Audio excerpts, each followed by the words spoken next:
கேள்வி ஒன்றாக இருந்தாலும் பதில் எப்படியா இருக்கும், ஆளுக்கு ஏற்ற மாதிரி மாறுபடும். நேரில் வந்துட்டால் என்ன பண்ணிடலாம், எல்லா கேள்வியும் கேட்டு தெளிவாக. அதுக்கு தான் சத் சங்கம். என்னுடைய நோக்கம் எல்லாம் மனிதர்கள் எல்லாம் மகிழ்ச்சியாக இருக்கணும், அவ்வளோதான். பயிற்சி பண்ணும்போது நம்மளுடைய உள்ளுறுப்புங்கள்லாம் நமக்கு தெரியுமா?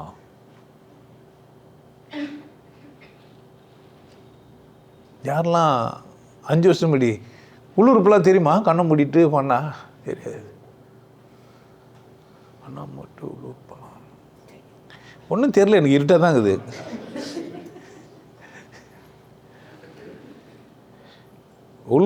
உறுப்புங்கள்லாம் தெரியாது. ஒரு கால் உள்ள வலி இருந்ததுன்னா அந்த இப்போ இங்கே எங்கே வலியுது, இங்கே வலியுது, அங்கே வலியுதுன்னா தெரியும். இப்போ மூச்சு பூச்சிங்குது, கை பூச்சிங்குது, கால் பூச்சிக்குது, இடு பூச்சிங்குது, முட்டி வலியுதுன்னா அப்படி உறுப்பு தெரியாது.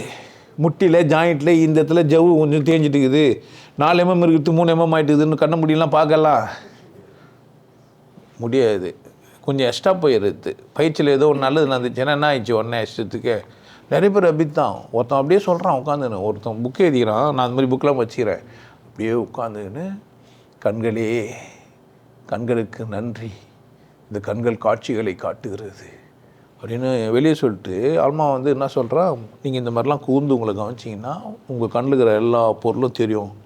அந்த உள்ள ஆப்டிக்ஸ் நரவெல்லாம் போகுது இல்லை, அதெல்லாம் தெரியும். தெரியும் எப்போ தெரியுமா? நீங்கள் போய் வெளியே போய் படம்லாம் பார்க்குறீங்க, ஆனால் அனட்டாமி படிக்கிறீங்க, இல்லை அனட்டாமி வீடியோலாம் வந்துச்சு போட்டு பார்க்குறீங்கன்னு வச்சிங்களேன். இப்போ கண்ணை முன்னா உள்ளே அது பண்ணுற மாதிரி தெரியும். இப்போது இதே சுருங்கத்து உங்களுக்கு புரிஞ்சிடுச்சு. இதே எப்படி துடியுதுன்னு நிறைய பேர் கேளுங்களேன். எப்படி இருந்தாங்களா லேப்டாப்புனா ஏன் எவனோ முதல் ஆள் சொல்லிட்டுனா லேப்டாப்புன்னு துடியுதுன்ட்டு அது கடைசி வரைக்கும் கேரியர் பண்ணுகிறான். எல்லோரும் என்ன பண்ணுகிறான், லேப்டாப்புன்னு துடியுது. உண்மையிலேயே தொட்டு பாரு, லேப்டாப்னா துடியுதே. சொல்ல முடியும்? கண்ண மூடி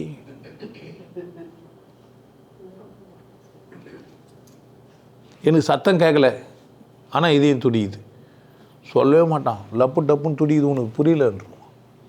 நீங்களும் என்ன சொல்கிறீங்க, இந்த மாதிரி தப்பாக நம்மளை புரியலன்னு சொல்கிற போகிறான்ட்டு நீங்கள் என்ன பண்ணுவீங்க? சொன்னபடியே பரீட்சை கரெக்டாக எழுதிட்டு வந்தீங்கன்னா தான் பாஸு, இல்லைன்னா என்ன ஆகிடுவாங்க. டீச்சருக்கே பதில் தெரியாது, அவளே பதிலில் தான் படிச்சு நீ என்ன பண்ணுகிறா. இப்போ நம்ம வர தியானம்லாம் பண்ணுறோமா, அப்போ ஐயா என்ன பண்ணுவார், நம்ம உடனே சொல்லணும், இப்போ ஆமாங்க உள்ளுக்கிற அவையெல்லாம் தெரியும். அப்போ கூட்டம் சேரும்ப்பா, இந்த ஆளுக்கிட்ட போய் பயிற்சி எடுத்துன்னா உள்ளுக்கிற அவையத்தெல்லாம் பார்க்கலாம். ஆல்மா டாக்டர்கிட்ட போய் நம்மளே சொல்லலாம், எங்கம்மா வலியுது கொஞ்சம் இருங்க டாக்டர். கண்ணை மூடி உள்ள போய் என்ன பண்ணி பார்த்துட்டு இந்த இடத்துல பிரச்சனை. ஃபஸ்ட்டு ஐசிஎஃப்பில் ஸ்டாகர் டிரைவர் நான், வண்டி ஓட்டுறதுனால இங்கே வலிச்சு முதுகில் வலி. அந்த டாக்டர்கிட்ட போயிட்டு இந்த மாதிரி முதுகு வலின்னு சொன்னேன். ஒன்று ஏறிட்டாங்க பெருசாக ரிப்போர்ட்டு, கிட்னியை டெஸ்ட் பண்ணோம், உங்களுக்கு கிட்னி பிரச்சனை இருக்கும் அப்படின்ட்டாங்க. அந்த பேப்பர் வாங்கி மடித்து பாக்கெட்டில் போட்டு வீட்டுக்கு வந்துட்டேன். வீட்டுக்கு வந்து பொண்டாட்டிக்கிட்ட சொல்லி தைலம் தேடின்னு தேய்ச்சி வந்தேன். நல்லாவும் ஆயிடுச்சு. இப்போ டாக்டர் பேச்சு கேட்டுருந்தேன்னா இருக்கேன் நிலமை. அதுதான் ஸ்கேன் பண்ணுவானுங்க, கிட்னி இருக்குது, கிட்னி 2 கல் இருக்குதுன்னுவோம். ஆமாம் என்னென்ன பண்ணுவாங்களோ தெரியாது, அப்படியே போவாங்க நமக்கு. அது ஏமாந்த சொன்னகிரியாரு நிறைய பேருக்கு நோய்ங்க வரும். ஏன் தெரியுமா, அந்த புக்கை பச்சிருவான், சிம்டங்கெல்லாம் பச்சிருவானா, அவனுக்கு இருக்கிற மாதிரியே நினச்சிப்பான். புரியுதா?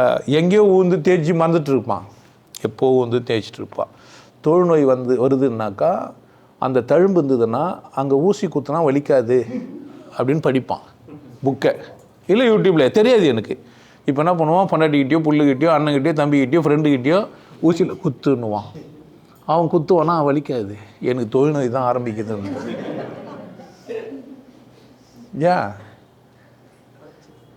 ஏன் புக்கை படிச்சுட்டு எனக்கும் ஒத்த தலைவலி தெரியுமா, அது ஒரு பெருமை வரும். எனக்கு ப்ரெஷர் இருக்குது, ஏன் உட்காந்து ஏந்தா அப்படியே அது பேர் லோ பிபியா ஐபிபியா,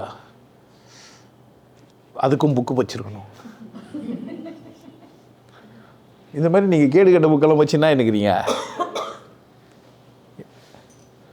ஒருத்தர் தலைவலின்னாக்கா சொல்கிறாங்கன்னாவே எனக்கு அதிசயமாக இருக்கும். தலை எங்கே வலிக்குது, தலையை வலிச்சுதே யாருக்கு தலைவலிச்சது கரெக்டாக சொல்லுங்கள் பார்க்கலாம். எனக்கு தலைவலிக்கும், எனக்கு தலைவலின்னா என்னன்னு தெரியும்னு சொல்லுங்களேன். அது கூட கற்றுக்குனீங்க. நீங்கள் யாரோ சொன்னாங்க தலைவலி இதுன்னு, நீங்களும் என்ன சொல்லுங்க. நீங்கள் தலைவலின்னா என்ன பண்ணணுன்னா தைலம் தேய்க்கணும். எங்கன்னா நெத்தி பொட்டில். இது தலையா? அப்போ இதுண்ணா இதுண்ணாயா? தலைவலி தான் நெத்தி பொட்டு வலியுதா உனக்கு? காதுக்கு மேலே கொஞ்சம் இடத்துல வலியுது. தோலா வலியுதே? இல்லை. எலும்பா வலியுதே? என்னதான் வலியுதுன்னு கேட்டு போகிறேன், தலைவலியே போயிடும். சி, என்னை இவ்வளோ அவமானப்படுத்துகிறேன், போடா ஆடிட்டு நான் வரமாட்டேன். அவ்வளோ என்கிட்ட பிரச்சனைகள்லாம். ஏன்டா பிரச்சனையை அவமானப்படுத்துகிற ஒரே ஆள் நான் தான். பிரச்சனையை பார்த்து என்ன பண்ணா அசிங்கப்படுத்தணும். தலைவலியே எங்கேருந்து வந்தேன்? குடிச்சிட்டு ஆங்கோவர் ஆயிடுச்சு. சரி, தலைவலி இது. ஆங்கோவர்னா என்ன தெரியுமா உனக்கு? ஏன்னா ஆங்கோவர் யாரோ சொல்லிட்டாங்க, அதனால் இவனுக்கு என்ன இருக்கும்? இப்போ எதனா யாருன்னா சொன்னால் உடனே மனப்பாடம் பண்ணி அதை போய் இன்னொருத்தர்கிட்ட சொல்லணும். அது ஒரு வேலையாக வச்சுக்கிறான். புரியுதா? ஒரு மாதிரியா இருக்குது எனக்கு. என்னன்னே புரியல. அப்படி தானே சொல்லணும். என்னன்னே புரியல, நான் வந்து கம்ஃபர்டபுளாக இல்லை, ஏதோ பிரச்சனை மாதிரி இருக்குது, என்னால் தூங்கணும்னா தூங்கலையானே தெரியல, ஒரு மாதிரியாக இருக்குது, நைட்லாம் ஒரே கனவாக இருந்தது, இது பிரச்சனை அது. அப்படி தானே சொல்லணும். இவனுக்கு அங்கே ஒரு என்னன்னு சொல்லி கொடுத்தாங்களே டீட்டெயிலாக. குடிச்சா அங்கே ஒரு வரணும் எவன்டா சொன்னான்னு கேட்டுப்பாரு. இந்த மாதிரிலாம் நீங்கள் நிறைய கேட்டிங்கன்னா உங்களுக்கு பிரச்சனையே வராது. நீங்கள் நிறைய பிரச்சனைகளே யாரோ சொல்லி வாங்கி வச்சுக்கிறீங்க. என் புருஷன் சரியில்லைன்னு ஒருத்தர் சொல்கிறான்னா, புருஷன் சரியில்லைன்னா என்ன அது கேட்டு பாருங்களேன், டீட்டெயிலாக கேட்டுப்போம். புருஷன் சரியில்லைனா எப்படி? உயரமாகறாரா, குள்ளமாகறாரா, தடியாகிறாரா, எப்படி, எதனால சரியில்லை கேட்டு பாருங்களேன். இல்லை சரியாக பேச மாட்டார். என்ன பேச மாட்டார்? இங்கிலீஷ் பேச மாட்டாரா, ஹிந்தி பேச மாட்டாரா, இப்படிலாம் கேட்டு பாருங்களேன். அதனால் மாட்டிக்கூடாது. ஐயா நீங்கள் பயிற்சி பண்ணி எனக்கு நல்லது நடந்துச்சு, இப்போ பயிற்சி பண்ணுறோம் உள்ளெல்லாம் தெரியுமாண்ணா? எந்த காலத்துலையும் என்ன ஆகாது. ஏன் நீ தான் கண்ண முடியும் தானே பண்ணுற, தூக்கிட்டு போயிருந்தா தெரியும். தானாகவே சரியாகும். அது என்ன ஆகும்? நம்ம எதுனா பண்ணால் இப்போது 2 இட்லி சாப்பிட்டு கண்ணுக்கு போ, இது சட்னி சாப்பிட்டு இந்த சட்னி ரொம்ப ருசியாக இருக்குது, இது மூக்கானா நல்லாயிருக்கும். நான் அந்த மாதிரிலாம் சொல்லிக்கிறேன். ஒருத்தன் பாஞ்சாலி சபதமா இல்லை அது ஏதோ ஒரு புக்கு, எழுத்து சித்தர்னு ஒருத்தர் இருக்கிறார்ல, அவர் வந்து அந்த 5 பேரை பற்றி, அந்த வனவாசத்தை பற்றி ஒரு புக்கு எழுதியிருந்தார்.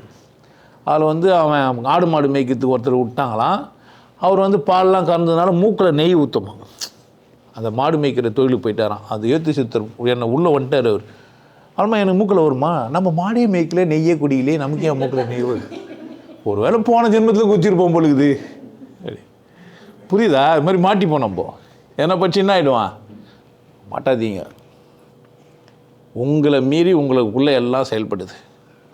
நீங்கள் இதயத்தை துடிக்க வைக்கல, ஆனால் உங்களால் எதையும் அதிகமாக துடிக்கிறதுக்கு வாய்ப்பு இருக்குது. எப்போது கோவப்பட்டீங்கன்னா, டென்ஷன் ஆனீங்கன்னா, வேகமாக ஓடினீங்கன்னா, அப்போது உங்கள் செயல்னால இதயம் அதிகமாகுது. அப்போ செயலை குறைச்சா இதயத்தை குறைக்க முடியுமானா முடியும். அமைதியாக இருந்தால் இதயத்தை குறைக்க முடியும். ஆனால் இதயம் ஓரத்தெல்லாம் தெரியாது. ஒன்று கண்ணை மூடி இப்போ வந்து நிமிஷத்துக்கு பாட்டு வர பாடியிருப்பான்.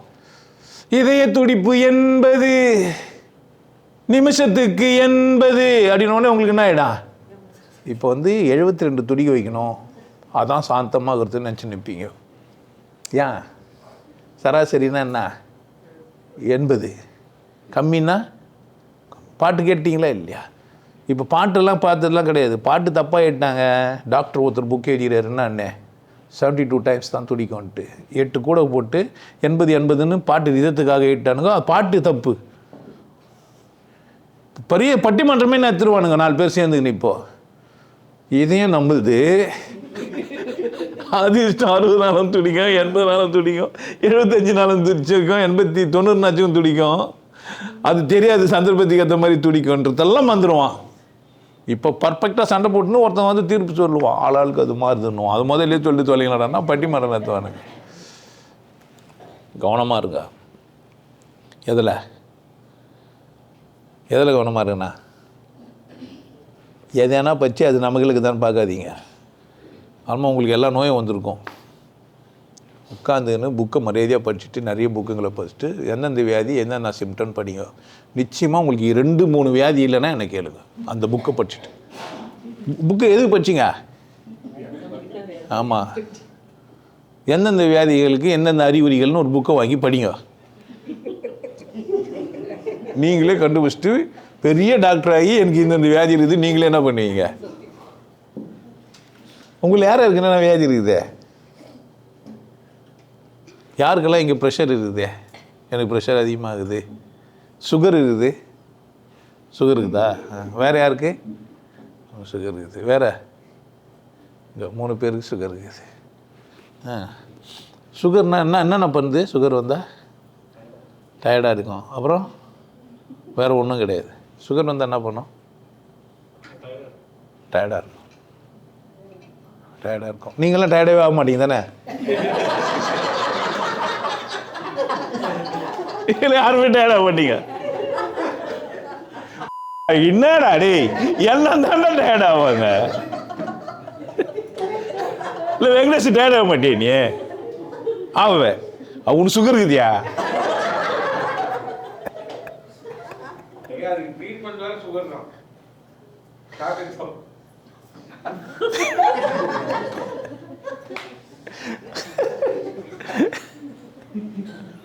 அப்புறம் என்ன ஆயிட்டு நான் மனுஷன் சுகராவது கிகராவது ஏந்து போய் என்ன பண்ணலாம்? ஐடியா சுகர் இருக்குது ஏன் மற்ற மரியாதை. அப்போ அவங்க என்ன பண்ணுவாங்கன்னா, இவருக்கு சுகர் இருக்குது, இவர் நிறைய வேலை செய்ய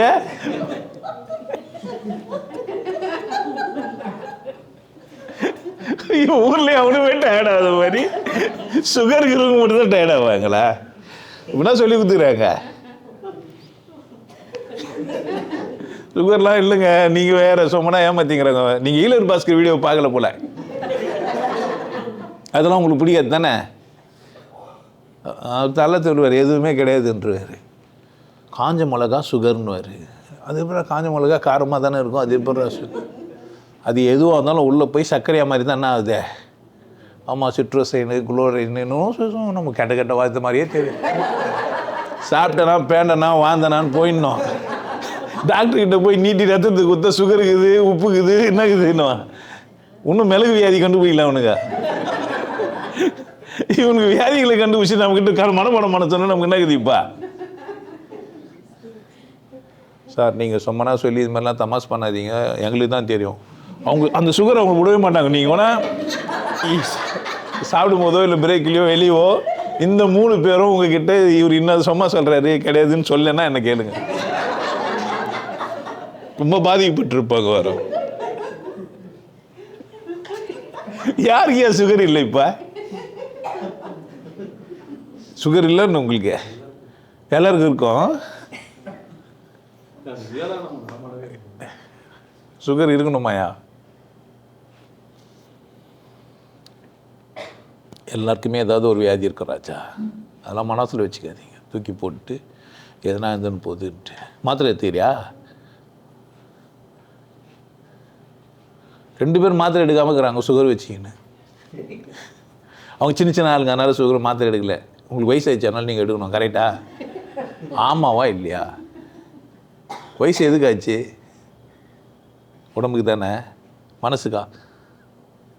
உடம்பு. இன்னும் நான் கிண்டல் பண்ணணும்னு நினச்சிக்கிறீங்க. புரியுதா? புரியலனாலும் விட்டுருங்க. போலீஸ்காரன் கேட்டான் என்னங்க வயசு 55 56ன்றீங்க, இன்னும் உங்களுக்கு சுகர் வரலையான்ட்டு. ஏன்டா வாய்நூறு வச்சுன்னு சும்மா இருக்குதானடா புறம்போக்கு திட்டிருக்கலாம். திட்டிருக்கலாம். ஏன்டா மதத்தை பேசிட்டு இங்கே வந்து உட்காந்துக்கிற, தேவையா உனக்கு? நீ மண்ணு வெந்த சோற துண்டு விதி வந்தால் சாக வேண்டித்தானேலாம் அதெல்லாம் விட்டான் துண்டா. உனக்கு இன்னும் சுகர் வரலையா? மாத்திரை ஒரு 6-7 மாத்திரை வச்சுருந்தார். இங்கேருந்து என்னை திருச்சிக்கிட்டுன்னு போகிறாரு அது இன்ஸ்பெக்டரு. மாத்திரை மட்டும் சாப்பிடுங்க வந்தாங்கன்னு கொடுத்தாரு. சாப்பின்னு வந்தேன். அவங்க வந்தோடனே ட்ரெஸ்லாம் மாட்டி துப்பைக்கெல்லாம் எடுத்துச்சின்னு, நீங்கள் நெட்ஃப்ளிக்ஸுக்கு பேட்டியெல்லாம் கொடுத்துக்கிறீங்களே, இப்படிலாம் பேசலாமா? என்னங்க வரத்து வாயில் வரத்து பேசிங்கிறேன். என்னங்க நீங்கள்? அவருக்கு சுகர் எனக்கு வரலன்றதுக்காகவே டென்ஷன் ஆகிட்டார். அவருக்கு சுகர் போலீஸ்காருக்கு பிரச்சனை எங்கே போயார்? அவருக்கு வந்து சுகர் எனக்கு வரலையா? கஷ்டமாக தான் இல்லையா? எனக்கு இந்த வயசுலேயே சுகர் வந்துச்சுன்ட்டு, எனக்கு சுகர் வந்துச்சுன்ட்டு கஷ்டப்பட்டுறியா? அவங்க கஷ்டப்படுறாங்க. நீ அப்புறமா லிஸ்ட்டெல்லாம் கொடுத்துருப்பாங்களே, சுகர் வந்துட்டா இதை பண்ணக்கூடாது அதை பண்ணக்கூடாதுன்ட்டு. சாராயம் குடிக்கக்கூடாது ஃபஸ்ட்டு, கரெக்டாக? சோறு சாப்பிடக்கூடாது, சப்பாத்தி சாப்பிட்டாக்கா உனக்கு சுகர் ஏறாது. ஒயிட் எல்லாமே, முட்டை எல்லாம், முட்டை பால் சர்க்கரை அதெல்லாம் சாப்பிடுவேன். ஒரு சைக்கிளிஸ்ட் இருந்துக்கிறாரு, அவருக்கு வந்து கேன்சர் 6 மாதத்தில் செத்துருவேன் நினைக்கிறாங்க. ரிப்போர்ட்டு கொடுன்னு வாங்கி வச்சின்னு, இது நீ வந்து பத்திரமா எடுத்து போட்டு அவன் பாட்டு சைக்கிள் ஓட்டி இருந்துக்கிறான். அவன் 7வது மாதம் போய்க்கிறான் கதவு தேடி டாக்டர்கிட்ட, உயிரை தான் வந்துக்கிறேன் டெஸ்ட் பண்ணு நினைக்கிறான். உனக்கு இல்லைன்ட்டுக்கிறாரு. எவ்ரி 40 days ஒரு முறை வந்து ரத்தம் மாறும், ரெட் செல்லெல்லாம் செத்து போயிட்டு, அதுதான் கக்காலாம் போய் மஞ்சளாக வருதில்ல, என்ன சாப்பிட்டாலாம் அந்த செத்து போகிற ரெட் செல்லாம். இதெல்லாம் டாக்டர் உங்களுக்கு சொல்கிறது இல்லை. அது மாதிரி நம்மளுக்கு இங்கே ஒரு டாக்டர் இருக்கிறாங்க, நாளைக்கு தொழிலில் கை வைக்கிறாங்க பொழுதுன்ட்டு. இந்த சுகர் 100 பேருக்கு இருந்தால் தான் அவன் 10 பேர் டாக்டருக்கு ஹாஸ்பிட்டலுக்கு போவாங்க. அவ்வளோ பணத்தை கட்டி டாக்டர் படிக்கிறாங்களே, அவங்களுக்கு சம்பளம் எப்படி தரத்தை? 4-5 பேருக்கு சுகர் இருந்தால் தான் என்ன பண்ணுவாங்க? சும்மா போய் காசு கொடுன்னா கொடுப்பாங்களா? போய் காசு கொடுப்ப, என்ன பண்ண கொடுப்ப? ஆமாம், வெள்ளையே மாத்திரை மச்சு கொடுத்தா காசு கொடுப்பேன். உஷாராக இருங்க. உங்களுக்கு எல்லாருக்கும் ஒரு விஷயம் சொல்கிறேன், ஆனந்த வாழ்வு அப்படின்ற ஒரு கோர்ஸ் யூடியூப்பில் போட்டு வச்சுக்கோங்க. Happy life course. நீங்கள் மெம்பர் ஆனீங்கன்னா ஆனந்த வாழ்வு கோர்ஸை நேரடியாக நீங்கள் யூடியூப்பில் பார்க்கலாம். ஃபேமிலியாக டிவியில் போட்டுனா பண்ணலாம், எல்லாரும் ஃபேமிலியாக போட்டு பார்க்கலாம். ஒருத்தர் தான் சப்ஸ்கிரைப் பண்ணீங்க, 5 பேர் 6 பேர் என்ன பண்ணலாம், நீங்கள் அதை பார்க்கலாம். வாய்ப்பு பயன்படுத்திக்க. நல்லா இருங்க, சிறப்பாக இருங்க, கொண்டாட்டமாக இருங்க. உங்களை நீங்கள் மதிப்பு மிகுந்தவராக மாற்றுறது உங்கள் கையில் தான் இருக்குது. நல்லா இருங்க. நான் ஒரு வாய்ப்பு, என்னை பயன்படுத்திக்கலாம். நல்லது.